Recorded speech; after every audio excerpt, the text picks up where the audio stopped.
जिसे चाहो मुक्त कर दो उसे, प्यार को तोलने का तराजू यही, मोहब्बत का मारा खुद ही चला आएगा, ना आए तो समझो तुम्हारा नहीं। दोस्तों, अगर आप एक ऐसे व्यक्ति हैं जो बड़ी शिद्दत से प्यार को निभाने में यकीन रखते हैं, आप समर्पित हैं उस रिश्ते के लिए, पर आपके जीवन में एक स्पेसिफिक पर्सन, वो एक खास व्यक्ति आपको अपनी आवाज सुनाने के लिए भी तरसा देता है। जब आप उसे टेक्स्ट करते हैं तो रिप्लाई नहीं देता है और आप खुद पर डाउट करते हैं कि कमी यार आखिर कहाँ रह जाती है। अगर ये कहानी आपकी है तो ये वीडियो भी आपके लिए है। इस भावुक और संवेदनशील विषय पर मेरा अपना व्यक्तिगत अनुभव क्या है और आध्यात्मिक दृष्टिकोण से मुझे क्या सीखने को मिला है, वही मैं साझा करना चाहूंगी।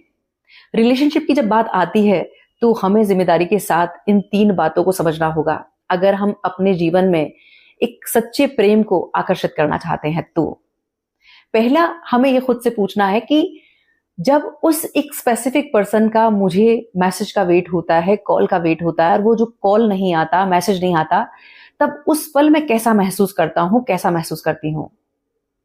इस समय वीडियो को पॉज करके थोड़ा सा सोचें, क्या मुझे गुस्सा आता है? क्या मैं चिड़चिड़ी हो जाती हूं? मैं फ्रस्ट्रेट होती हूं? मैं अपने वजूद पर मैं डाउट करती हूं? वजूद पर मैं डाउट करता हूं? अगर जवाब हाँ है तो मैं माफी चाहूंगी। आप एक भिखारी प्रवृत्ति में जी रहे हैं।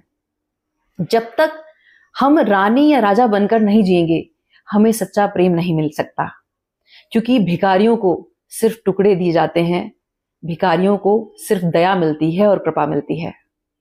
दोस्तों, इस दर्द को मैं भली प्रकार से जानती हूं, क्योंकि एक बहुत लंबा समय मैंने भी अपनी लाइफ में भिखारी बन के जिया है। मेरे अपने जो रिश्ते थे उसमें मैं हमेशा वैलिडेशन, अप्रूवल के लिए तरसती रही। मुझे लगता रहा कि कुछ वो मेरे भीतर ऐसा देख लें जिससे प्रभावित होकर वो मुझे रिस्पॉन्ड करें। मैं लंबे लंबे टेक्स्ट करती थी। मुझे लगता था कि शायद मेरी कोई बात उन्हें छू लेगी और उसके बदले मुझे प्रेम मिलेगा। लेकिन अफसोस, भिखारियों को कभी प्रेम नहीं मिलता। पर आध्यात्मिक दृष्टिकोण से जब मुझे आध्यात्म से जब मैं जुड़ी तो ये सीखने को मिला कि इस ब्रह्मांड की सबसे पावरफुल फ्रीक्वेंसी है लव।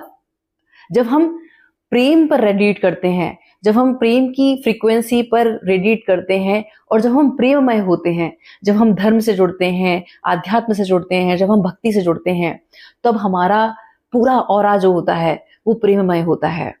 और फिर हमारी जो पर्सनालिटी होती है वो इतनी मैग्नेटिक होती है कि इंसान चाह कर भी हमें इग्नोर नहीं कर सकता।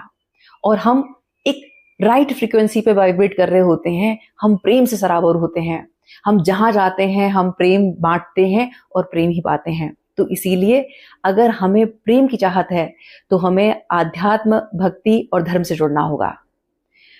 इसके बाद दूसरा जो पॉइंट है उसको भी ध्यान रखना है कि जब हमने ये समझ लिया कि जब हम प्रेममय होते हैं, जब हम उस डिवाइन एनर्जी के साथ कनेक्ट होते हैं, तब हमारा ऑरा मैग्नेटिक होता है, तब हम प्रेम पाने लायक होते हैं, प्रेम देने लायक होते हैं, तब हमारे साथ एक जो राइट पर्सन होता है वो कनेक्ट होता है। तो अब ऐसे में हमें एक टेस्टिंग टाइम से गुजरना होता है। अब ये जो टेस्ट होगा वो यूनिवर्स की तरफ से होगा और ब्रह्मांड ये चेक करना चाहता है कि जो अभी तक आपने समझा और सुना, क्या आप उस पर यकीन करते हैं। अब होगा ये कि आपकी लाइफ में कोई ऐसा व्यक्ति आएगा जो आपका पसंदीदा व्यक्ति होगा, पसंदीदा इंसान होगा, कोई पुरुष या महिला। अब वो भी आपके साथ सेम वही पैटर्न दोहराएगा, अचानक आपके जिंदगी में आएगा और एकदम से गायब हो जाएगा। अब अगर आप फिर विचलित हो रहे हैं, आप अपनी सेल्फ वर्थ पे डाउट कर रहे हैं, आप परेशान हो रहे हैं, लंबे लंबे टेक्स्ट लिख रहे हैं, तो इसका मतलब आप वो पैटर्न फिर से दोहरा रहे हैं। तो हम ऐसे में अपने उस टेस्ट को फेल कर देंगे।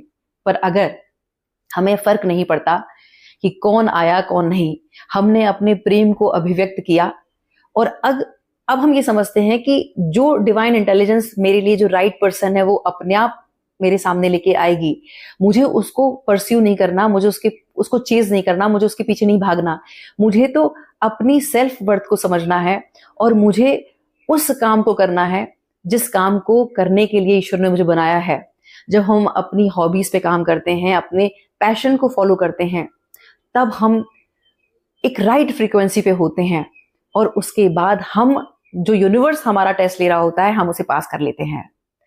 अब यहां कहानी में ट्विस्ट आता है।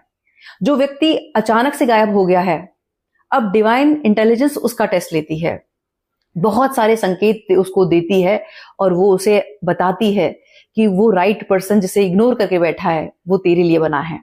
उसकी जिंदगी में बहुत सारे ऐसे साइन आएंगे, अचानक से कोई कोट आ जाएगा, अचानक से कोई म्यूजिक आ जाएगा, कोई वीडियो आ जाएगा, और वो व्यक्ति ना चाहकर भी हमारे बारे में सोचेगा। उसको डिवाइन इंटेलिजेंस सपने में वो विजुअल्स दिखाएगी, आपका सपना उसको आएगा और वो एक क्लियर संदेश होगा कि उस स्पेसिफिक पर्सन को जिसको तूने इग्नोर किया है वो तेरे लिए बना है। और फिर उसके बाद वो पूरी तैयारी के साथ, जब उसको माइंड में क्लैरिटी होगी, थॉट में क्लैरिटी होगी, तब वो वापसी करेगा। अब यहां एक बहुत बड़ी गलती लोग कर देते हैं। लोगों को लगता है कि अब तो उनका ईगो हाई होता है कि अरे वो तो लौट के आया है और अब तो मतलब मुझे तो अब अपने उसमें रहना है, उस रुतबे में रहना है। ऐसा नहीं करना है। हमने अपना टेस्ट जो पास किया है उसके लिए ईश्वर को धन्यवाद देना है, और अगर वो व्यक्ति हमारी जिंदगी में दोबारा आया है तो उसका भी धन्यवाद देना है और ईश्वर का भी धन्यवाद देना है, क्योंकि उसने उस प्रेम को परखा है, उस प्रेम को समझा है। जब हम अपनी उस डिवाइन एनर्जी के साथ कनेक्ट होते हैं तो हमें अपनी कीमत किसी को बताने की जरूरत नहीं होती। हमें पता होता है कि हम मूल्यवान हैं उस हीरे की तरह, और जो जौहरी है वो अपने आप परख कर लेगा।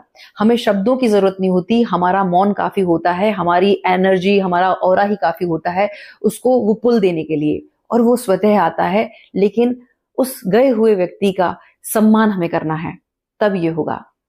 तीसरा और अहम, जब बात प्रेम की आती है, जब बात एक स्पेसिफिक पर्सन की आती है, तो हम क्या होता है, हम मोह से ग्रस्त होते हैं और उससे अटैच्ड होते हैं।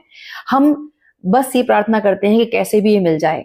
लेकिन हमें ये याद रखना है कि वो जो सुप्रीम इंटेलिजेंस है वो जानती है कि हमारे लिए क्या अच्छा है, क्या बुरा है। तो हमें इस विश्वास के साथ, आप चाहो तो कहीं टैटू आप बनवा लो, मतलब दिल दिमाग में ये आपके प्रिंट हो जाना चाहिए कि जो जा रहा है मैं उसको प्रेम पूर्वक छोड़ने के लिए तैयार हूं, और जो आ रहा है उसका मैं स्वागत करती हूं या करता हूं। जब हम इस विश्वास के साथ जुड़ते हैं तब फिर वो होता है जो हमारे लिए परफेक्ट होता है। फिर वो ही व्यक्ति जो चला गया था, चाहे वो आए या फिर वो स्पेस क्लियर हो जाए और जो राइट पर्सन है वो आए। जो आएगा वो व्यक्ति होगा जो हमारे उस प्रेम की कदर करेगा, क्योंकि हम मूल्यवान हैं, हम उस परमपिता परमात्मा की संतान हैं। जब हम इस विश्वास के साथ जुड़ जाते हैं फिर हम सिर्फ और सिर्फ सच्चा प्रेम ही डिजर्व करते हैं।